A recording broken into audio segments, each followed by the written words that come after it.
함께 보겠습니다. 창세기 13장 5절에서 9절 말씀입니다. 우리 다 같이 합독해서 읽도록 하겠습니다. 시작. 아브라함의 일행 롯도 양과 소와 있으므로 그 땅이 그들이 동거하기에 넉넉하지 못하였으니 이는 그들의 소유가 많아서 동거할 수 없었음이니라. 그러므로 아브라함의 가축의 목자와 롯의 가축의 목자가 서로 다투고 또 가나안 사람과 브리스 사람도 그 땅에 거주하였는지라. 아브라함이 롯에게 이르되 우리는 한 친족이라 나나 너나 내 목자나 내 목자나 서로 다투게 하지 말자. 내 앞에 온 땅이 있지 아니하냐? 나를 떠나가라. 네가 좌하면 나는 우하고 네가 우하면 나는 좌하리라. 아멘. 오늘 이 본문 말씀으로 신앙의 차이라고 하는 제목으로 함께 또 은혜를 나누도록 하겠습니다. 여러분, 지금 우리는 이 아브라함의 이 모습을 보면서 이 신앙의 기본기를 살펴보고 있는 중에 있습니다. 아브라함은 믿음의 조상이라고 하지 않습니까? 그의 믿음의 이 초창기 모습을 볼 때 우리 믿음의 이 기초 단계가 어떤 것들이 있는지를 살피는 중입니다.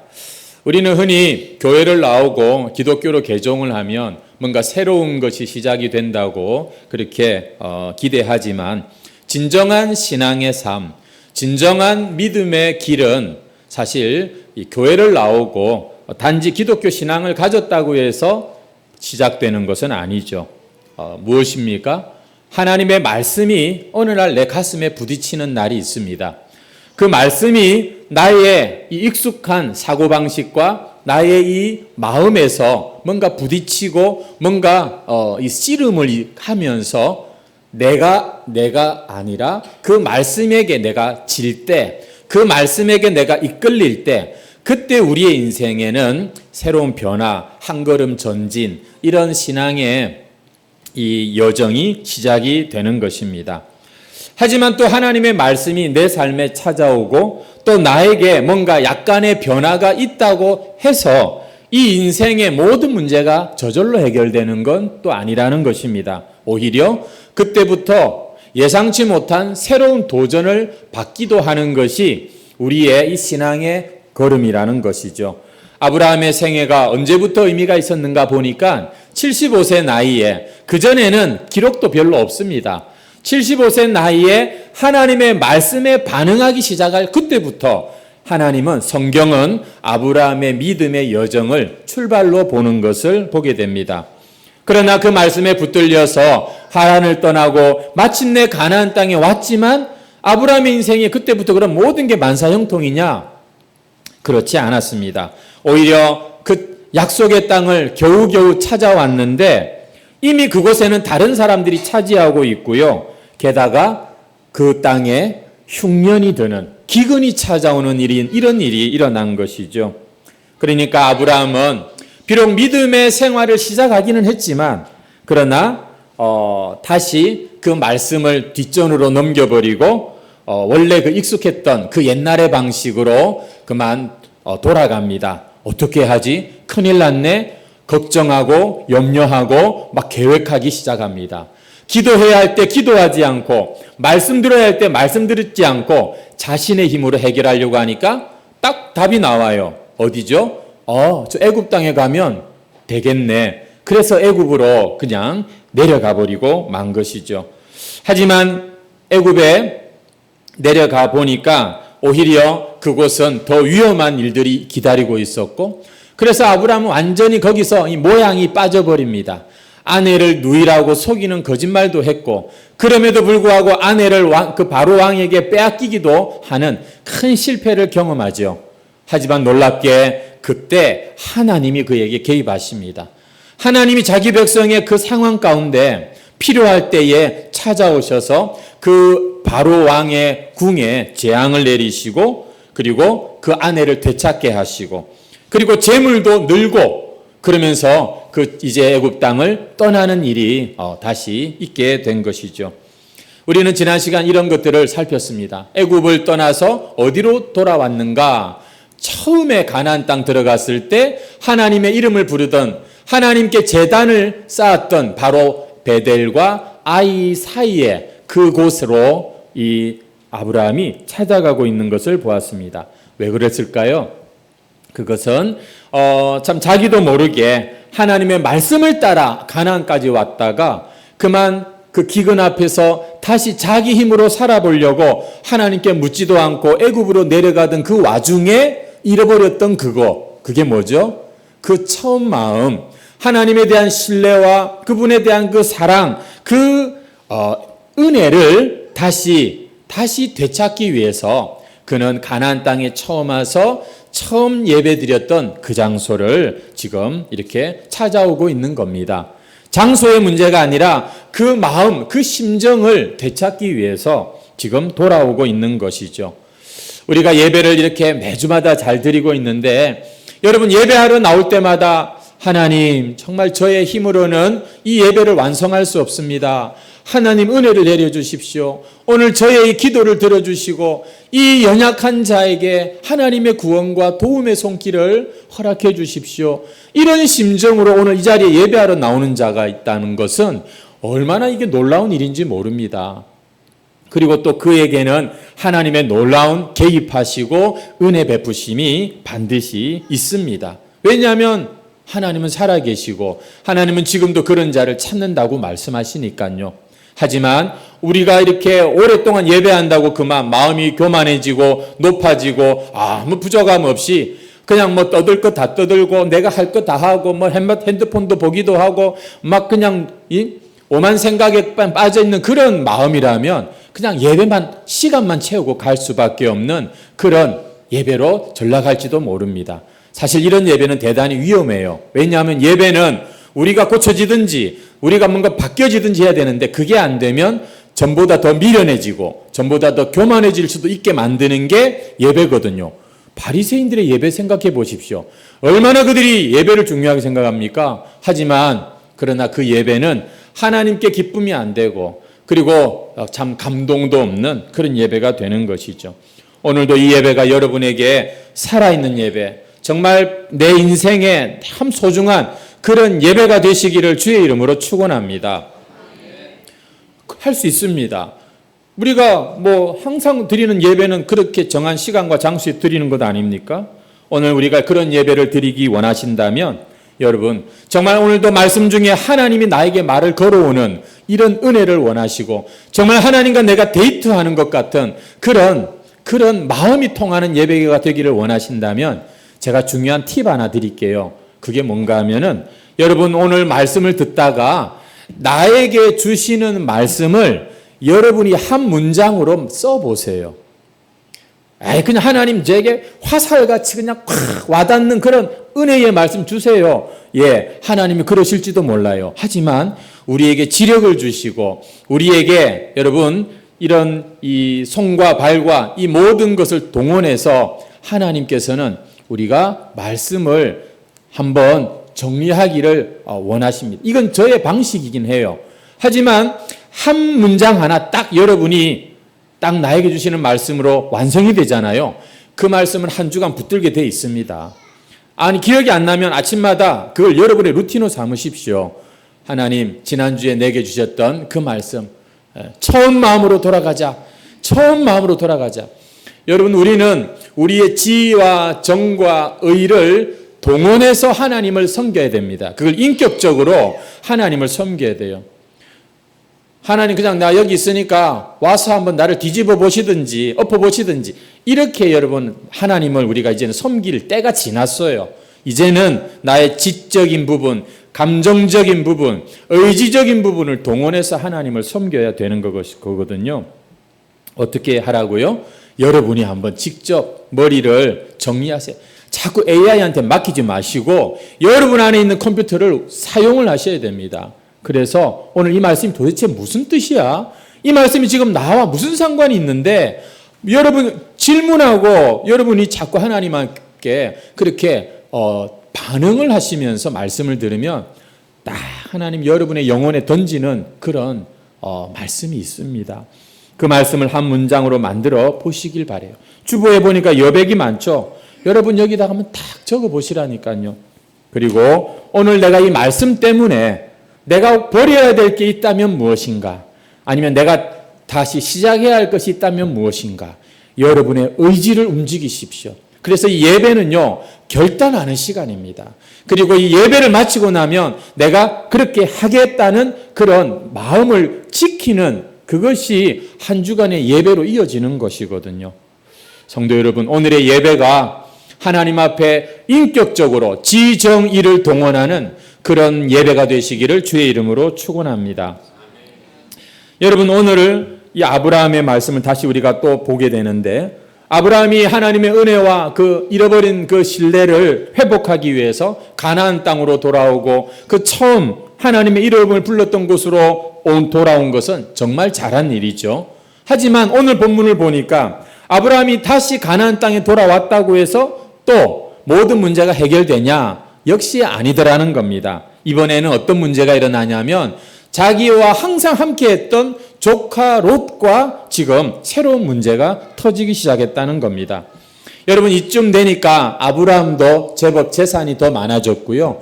그리고 같이 왔던 이 조카 롯의 집안도 재산이 그 당시 재산이라 그러면 양과 손대 이것들이 많아졌어요. 그러다 보니 이제는 두 집안이 같이 움직이고 같이 지내기에는 그 땅에 소가 먹을 풀이나 그들이 먹을 이 물이 부족한 상황이 종종 발생하게 된 것입니다. 그러다 보니까 아브라함과 롯은 사실은 삼촌과 조카 사이라 서로 안 싸워요. 하지만 아브라함의 목자들과 조카 롯의 목자들이 가끔씩 긴장 관계가 되고 또 서로 싸우는 일이 일어나게 됩니다. 그게 5절에서 7절까지의 말씀입니다. 그런데 중요한 것은 여러분 7절 한번 보시겠습니까? 그러므로 아브라함의 가축의 목자와 롯의 가축의 목자가 서로 다투고 했는데 또 가나안 사람과 브리스 사람도 그 땅에 거주하였는지라. 보니까 지금 가나안 사람과 브리스 사람 그 부족한 물과 풀로 서로 싸움이 났는데 가나안 사람과 아브라함 목자들 간에 싸움이 난 게 아니라 브리스 사람과 롯의 목자들이 싸움이 난 게 아니라 아브라함과 롯 간에 싸움이 일어났다는 겁니다. 여러분, 이건 참 심각한 문제예요. 왜냐하면 하나님 모르는 사람들은요, 그래도 교회 욕을 많이 해도요, 왜 그 욕하는지 아세요? 그래도 교회에 대해서, 교회 다니는 사람에 대해서 기대하는 바가 있기 때문입니다. 그래도 하나님 믿는 사람은 뭔가 좀 낫겠지, 이런 생각들이 있거든요. 그런데 그렇게 생각했던 분들 중에 정말 어렵게 누군가의 도움을 받아서 이 예배당의 자리에 나왔는데 와보니까 교인들끼리 막 서로 막 아웅다웅하고 다투고 막 소리를 지르고 그런다면 여러분 진짜 어렵게 교회에 나온 그 사람 입장에서는 어떤 생각이 들까요? 이 뭐지? 야, 나도 저렇게 될까 겁난다. 아니, 그런 생각 안 하겠습니까? 아마 그 이후로는 교회 나오기가 쉽지 않을 겁니다. 실제로 여러분 교회 안에서 다투고 싸우는 문제가 세상의 일반 뉴스에도 나왔던 적도 있습니다. 제가 중학교 때 제가 다니던 중학교 그 옆에 부산에 아주 크고 유명한 교회가 있었습니다. 그 교회는 어떤 교회냐면 싸워가지고 소방차가 출동했던 교회. 제가 아무것도 모르는 중학생 시절에 지나가면서 그 얘기를 제가 들었습니다. 얼마나 싸웠길래 소방차가 출동해가지고 이게 막 이 물을 뿌리고 그랬다는 것이죠. 여러분, 이런 것들이 세상 사람들에게 얼마나 우리의 복음과 이 하나님에 대하여 참 우습게 여기는 이런 그 빌미를 제공하는지 아십니까? 우리는 참 이런 거 조심해야 됩니다. 아니, 다른 사람들도 아니고 믿는 사람들끼리 여러분 직장에서 막 싸운다고 생각해 보시오. 야, 저것들은 말이지 집사고 한 사람은 장로라고 하면서 절에 막 싸우네. 이게 참 우리가 조심해야 될 일이고 참 쉽지 않은 문제이지요. 우리 한번 옆에 있는 분들하고 한번 인사하시겠습니까? 옆 사람에게 그렇게 말해 주십시오. 우리 싸우지 맙시다. 하나님도 보시지만 따라하세요. 하나님도 보시지만 VIP도 보고 있습니다. 예, 우리가 친하다 보면 막 그냥 야 하고 감도 지를 수 있는데 그런 것도 조심해야 돼요. 왜냐하면 어떤 사람 눈에는 싸우는 줄로 여기는 것일 수 있거든요. 우리가 오늘 읽은 본문 내용은 사실은 이 얘기가 주는 아니고요. 이 아브라함과 롯이라고 하는 사람이 목자들이 이렇게 싸우고 다투는 데에는 어쩌면 이 아브라함의 신앙의 가치관과 롯의 신앙의 가치관의 이 차이 때문에 지금 이러한 일들이 일어난다는 전제하에 제가 여러분에게 말씀을 좀 나누려고 합니다. 그래서 이 롯의 신앙이 있구나. 지금까지 우리는 아브라함 생각해 왔는데 그 아브라함과 이제는 같이 결국에 함께하지 못하고 떠날 수밖에 없는 롯이라고 하는 사람의 신앙에 대해서 살피면서 우리 신앙의 모습을 한번 돌아보려고 합니다.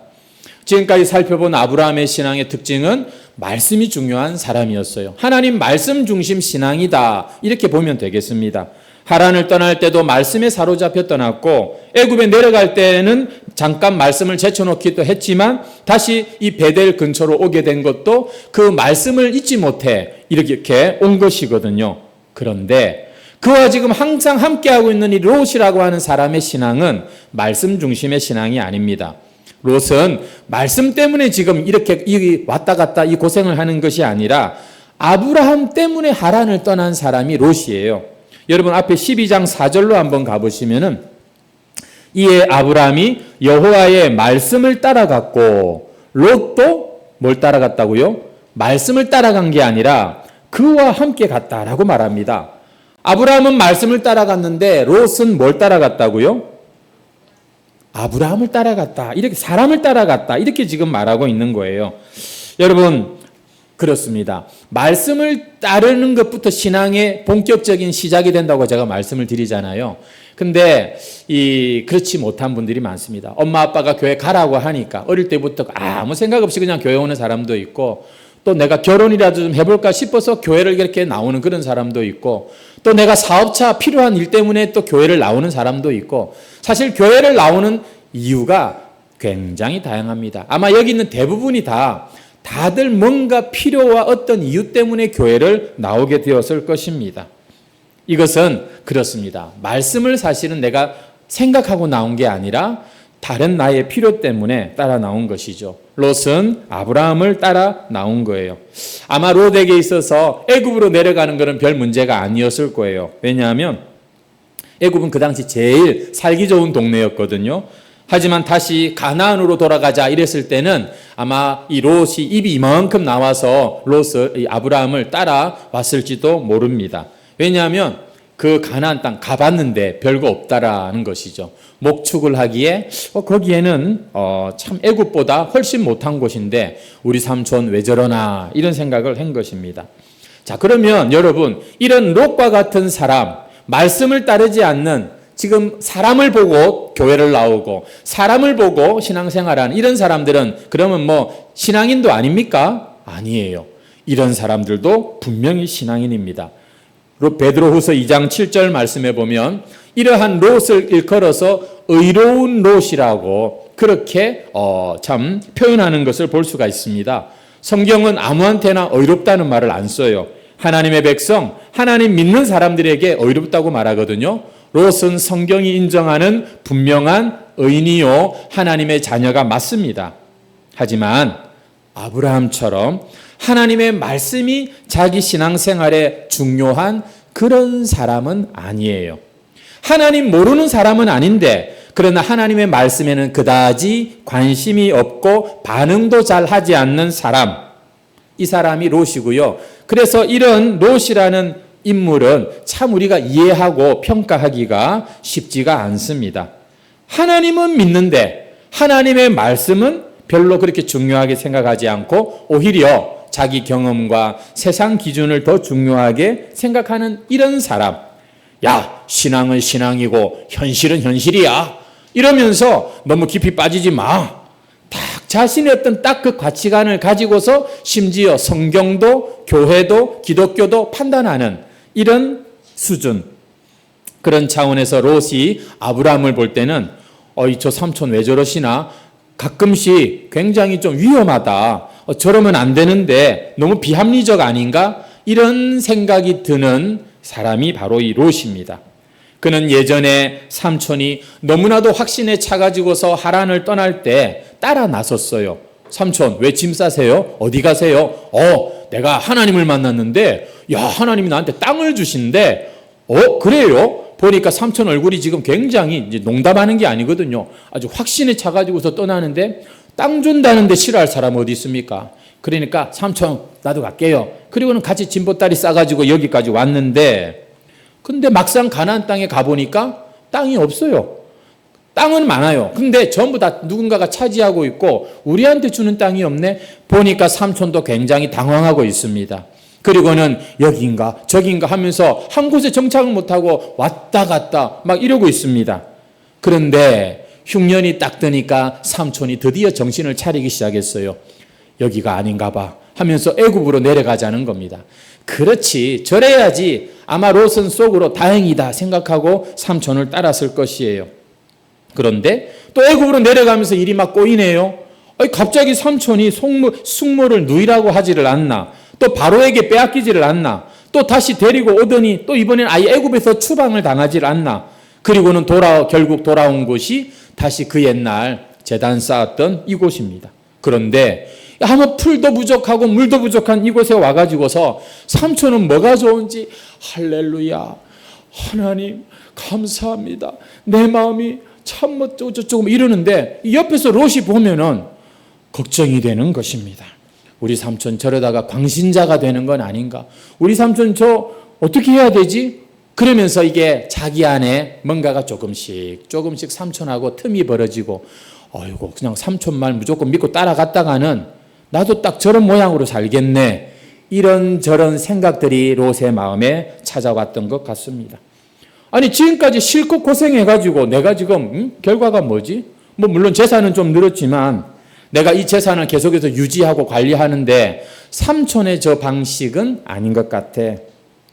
그러면서 롯은 보니까 이제 지 살 길 지가 조금씩 챙기기 시작하고, 그러면서 자기 나름대로 완전히 삼촌을 떠나지도 않아요. 완전히 하나님 없다고 부정하지도 않아요. 하지만 그러나 하나님 중심, 말씀 중심이 아니라 다 자기 경험한 것과 자기 머리를 굴려서 그렇게 신앙생활을 지금 아브라함과 함께 이 길을 가고 있는 것입니다. 지금 아브라함의 목자들과 롯의 목자들의 싸움이 지금 이런 그들의 신앙적 가치관의 차이를 배경으로 하고 있다. 이렇게 보시면서 우리가 말씀을 지금 나누고 있습니다. 여기서 알 수 있는 것은 분명하지요. 이 말씀 중심의 신앙은 그렇지 못한 사람들의 눈에 볼 때 꽤 비합리적이고 비상식적으로도 보일 수가 있겠구나라는 것입니다. 돈보다도 힘보다도 저는 하나님이 좋아요. 세상 사람들이 들으면 진짜 기가 막힐 소리죠. 세상에 돈만큼 좋은 게 어딨노? 세상에 권력이 얼마나 좋노? 근데 그런 것보다도 나는 하나님이 좋다고 그러면서 그냥 하나님만 찾는 모습을 보면 이 롯 같은 신앙의 사람들조차도, 같은 믿는다고 하는 사람들조차도 여러분 무시하고 이해하지 못합니다. 아브라함은 그걸 몰랐을 거예요. 롯도 당연히 자기 마음이라고 생각했겠죠. 같은 마음이라고 생각했겠죠. 가나안 사람도 아니고 애굽 사람도 아니고 지금 롯은 내 집안 사람이고 내 가족이고 지금까지 함께 해왔는데 당연히 롯도 하나님의 말씀이 중요한 줄 생각했죠. 아니요. 롯에게는 말씀이 중요한 게 아니라 현실이 더 중요했습니다. 그래서 혹시라도 말씀대로 했는데 뭐가 자기 생각대로 안 풀린다 그러면 대번에 다시 돌아갈 수 있는 그런 참 연약한 신앙이었다는 것이죠. 사랑하는 해광교회 성도 여러분, 우리 모든 신앙 생활하시는 분들이 다 아브라함 같은 신앙인이라고 할 수는 없습니다. 이 중에도 보면 롯과 같은 신앙인이 있습니다. 하나님을 믿는다고는 하지만 그러나 그건 주일날 뿐이고 평소에 일터에서나 가정에서나 항상 자기 경험, 자기 가치관, 자기가 중요한 그것을 더 주장하는 분들이 있을 겁니다. 하나님이 원하시는 게 뭡니까? 이와 같은 롯과 같은 신앙이 말씀을 들으며 믿음이 자라며 점점 아브라함처럼 그렇게 신앙이 자라가는 것이 지금도 하나님이 우리 안에서 일하고 계시는 그분의 손길입니다. 여러분, 우리가 롯과 같은 신앙인도 있고 인정해 줘야 되고요. 그리고 또 아브라함의 신앙으로, 결국 이 아브라함의 신앙의 그 꽃이 뭡니까? 100세에 낳은 그 아들을 다시 하나님께 돌려드리는 그 순간 아니겠습니까? 사실은 아브라함도 처음부터 그럴 수가 없었고요. 롯도 맞습니다. 처음부터 삼촌의 신앙을 흉내내기는 쉽지가 않았을 겁니다. 사실 우리가 뭔가를 배우려고 하면 보기에 좀 좋아 보여야 되는데, 이 롯이 삼촌 아브라함을 볼 때 좀 착해 보이고 뭐 믿음도 좋아 보이지만, 그렇다고 해서 아브라함이 항상 옳으냐? 그건 또 아니거든요. 항상 모든 게 잘 되냐? 그건 아닙니다. 하나님의 말씀을 붙드는 사람이라고 해도 보니까 실수할 땐 실수하고 시행착오도 하고, 뭐 때로는 자기가 막 불안해가지고 막 그냥 눈물도 흘리고, 우리하고 별로 다를 것이 없어요. 그러니 이 롯이 볼 때 아이고 그냥 믿는 거 그래 고생스럽게 막 그렇게 좀 믿지 말고 그냥 적당히 믿는 게 안 좋겠습니까? 이렇게 롯의 신앙을 가진 사람들은 아브라함의 신앙을 가진 사람들을 존경하기보다는 별로 매력도 없고 별로 부러운 것도 없고 뭐 솔직히 존경할 것도 없는 그런 것이죠. 그것이 이게 참 문제가 되는 겁니다. 그동안 아브라함의 입장에서는 이 롯이 보면 늘 말을 잘 듣는 조카였거든요. 여기 가자 그러면 예, 저기 가자 그러면 예. 근데 언제부턴가 삐딱해요. 어느 순간부턴가 심지어 대들고 막 삼촌한테 막 언성을 높이고, 그리고는 따라오는 걸 거부하기 시작합니다. 문을 닫아도 쾅 하고 닫고 그냥 가버립니다. 아브라함 마음에 왠지 섭섭한 게 생깁니다. 롯은 롯대로 아브라함이 또 이해가 안 되는 거예요. 이상하네. 어렸을 때는 그래도 삼촌들 중에서 제일 합리적이고 똑똑한 삼촌이 아브라함이었는데 근데 갈수록 이상해지는 겁니다. 안 되겠다. 더 따라다니다간 내가 진짜 큰 고생하겠다. 저는 롯의 신앙이라고 해서 다 비난받아야 된다고 생각하지는 않습니다.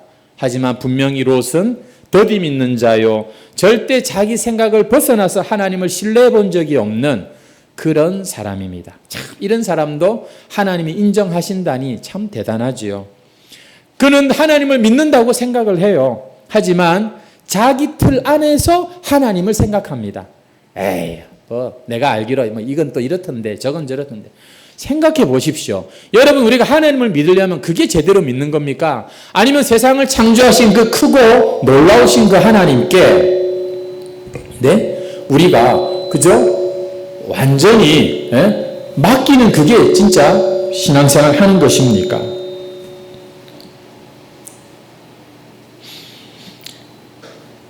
아브라함에게 신앙이라고 하는 것은 말씀에 한번 자신을 걸어보는 거였습니다. 인생 한번 걸어보자, 이런 가치였어요. 하지만 롯에게 있어서 신앙은 그냥 윤리적인 그냥 하나의 종교생활 이렇게 딱 이해를 하면은 좋겠어요.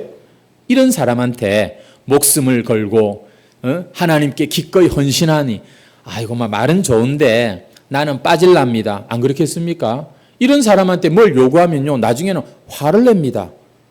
목사님 왜 그러세요? 부담스럽게 이러면서 정색을 하는 것이죠. 그래서 롯의 신앙은 떠나지 않습니다. 앞으로 나아가지 않습니다. 믿음의 항해가 아니라 그냥 그에게 있어서 신앙은 해변의 휴게소와 같은 거예요. 사람들하고 칵테일 잔을 그냥 이렇게 하면서 그냥 즐기는 거지, 저 믿음의 바다로 향해하는 것으로 신앙을 생각하지 않습니다. 교회 오면 좋은 일이 있고 뭔가 그냥 그렇기만을 원하지, 지금 내가 얼마나 하나님에게 멀어져 있으며 그 원래의 아름다운 모습에서 벗어나 있는지, 이걸 내가 얼마나 많이 회복하고자 하는 이런 것이 없는 것이죠. 불신자는 아닌데 그러나 불신자와 그다지 차이가 없는 이런 롯과 같은 신앙. 그래서 몇 년을 믿어도 변화가 없고 예배는 늘 드리지만 주님을 사랑하는 법도, 주님을 더 가까이 하려는 그런 노력도 별로 하지 않는 사람들. 찹지도 않고 뜨겁지도 않은 이 모습. 하지만 이런 롯이 나중에 가면 하나님의 말씀에 꽉 붙들리는 때가 옵니다. 나중에 우리가 살펴보겠지만 그게 언제일까요? 소돔과 고모라가 멸망할 때, 정말 끝까지 갈 때까지 다 가서는 아이고 하나님 하고 그 영혼이 하나님을 향하여 절규하는 때가 옵니다. 모든 것 다 잃어버리고 천사가 자기 손을 붙잡고 끄집어내야 그때서야 겨우 빠져나오는 이 롯. 여러분, 이 롯과 같은 신앙 결코 여러분 좋아 보이지 않지요. 여러분, 이 롯과 같은 신앙을 성경은 불 가운데 구원받은 그런 신앙이라고 합니다. 정말 하나님의 그 무서운 불심판은 면하지만 아무것도 그 크신 은혜와 그 사랑과 그 영광에 어울리지 않는 아무것도 없는 이런 신앙, 롯과 같은 신앙이죠.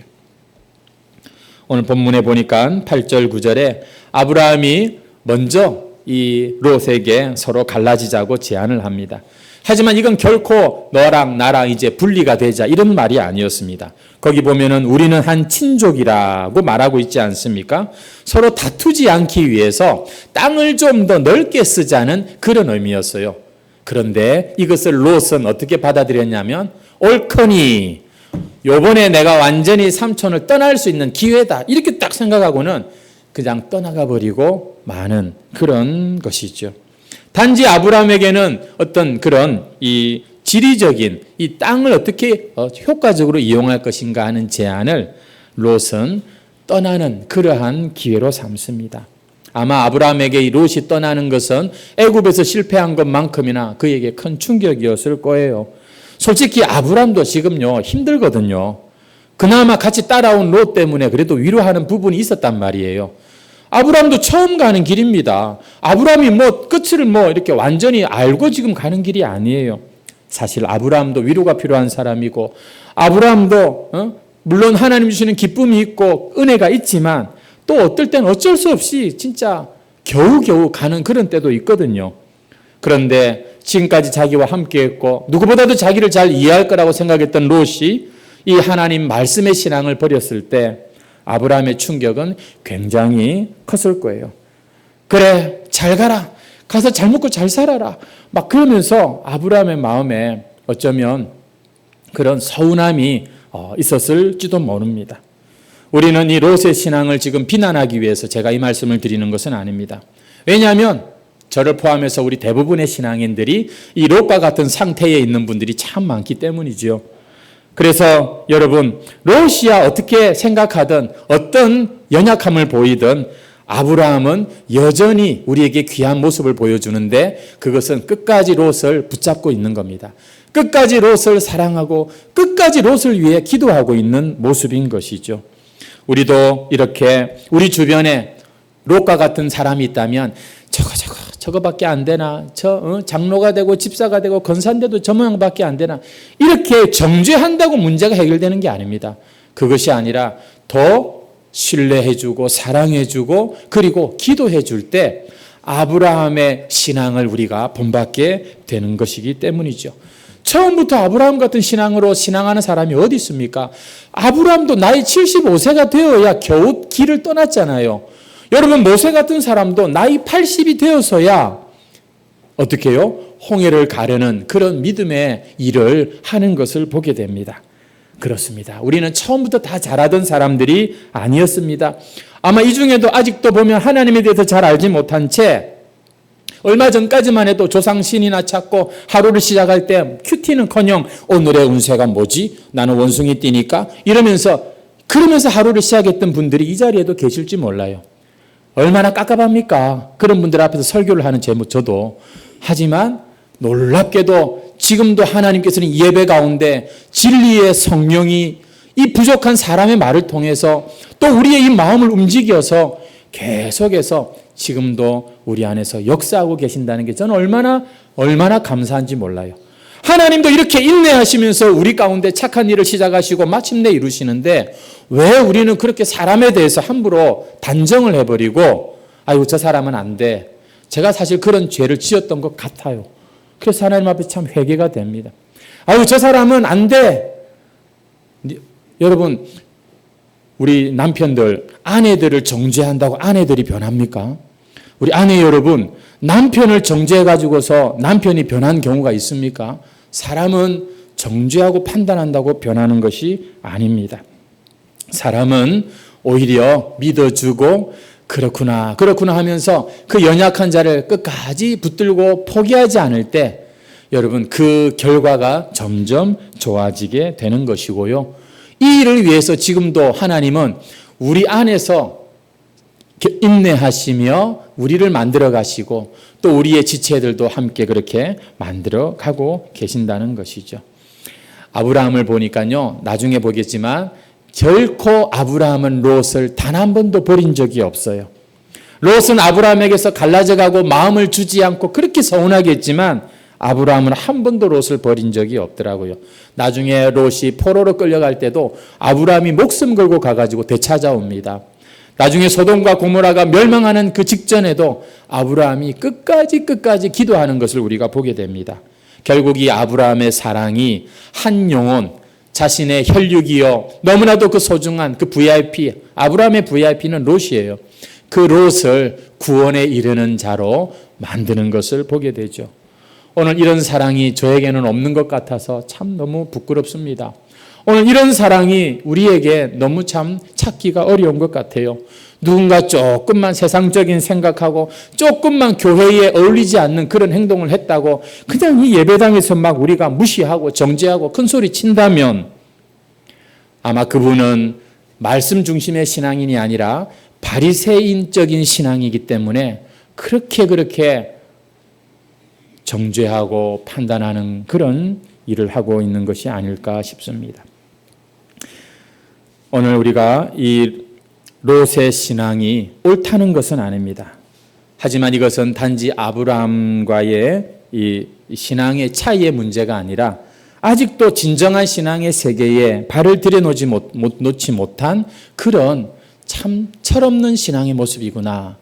이것이 내 모습이구나.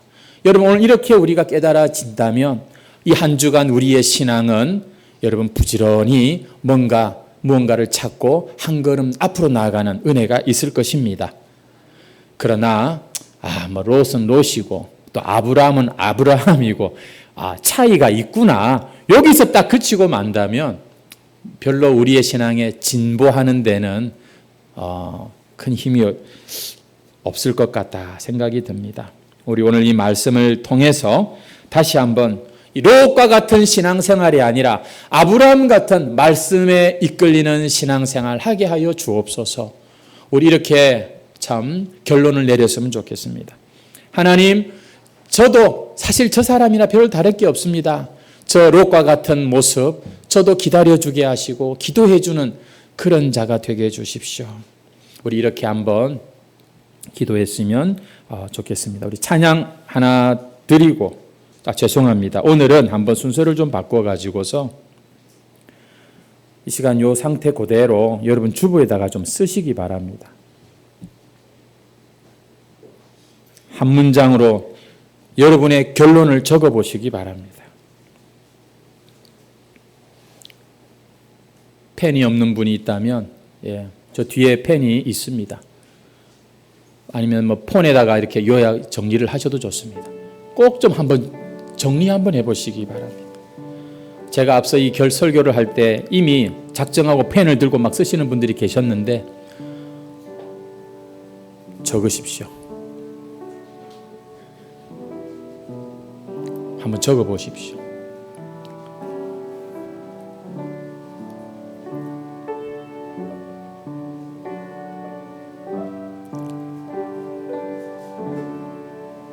이 적은 것 하나도 한번 순종해서 여러분 한번 기록해 보십시오.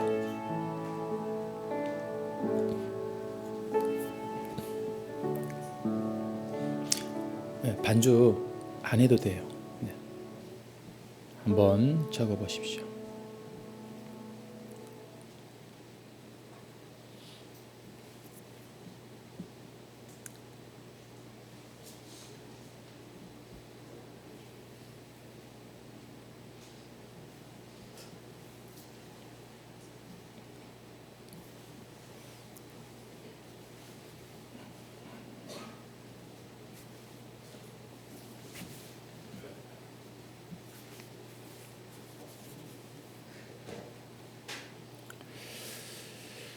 자, 우리 찬송가 302장 찬송 우리 다 같이 롯의 신앙을 떠나서 아브라함의 신앙으로 우리가 나아가는 마음으로 힘차게 찬양하도록 하겠습니다.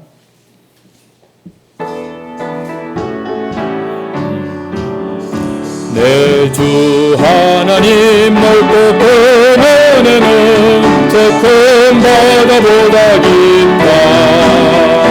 내고 밧줄을 끌러 깊은 데로 저 한가운데 가보라. 언덕을 떠나서 창가에 배 띄워 예수 은혜의 바다로 왜 너 인생은 언제나 거기서 저 큰 바다를 결고도 흠이 모르는 깊은 바다 속을 한번 헤아려 언덕아 떠나서 창가에 배 띄워 내 주 예수 은혜의 바다로 내 맘 붙여라. 많은 사람이 얕은 물가에서 저 큰 바다 가려다가 살사거리는 작은 파도목을 마음 약하여 못 가네. 언덕을 떠나서 창가에 배 띄워 내 주 예수 은혜의 바다로 아멘. 자국하거라 이제고 가거라 저 큰 은혜 바다야 작은 내 물을 저 깊은 데로 바라망망한 바다로 언덕을 떠나서 창가에 배 띄워 내 주 예수 은혜의 바다로 내 맘껏.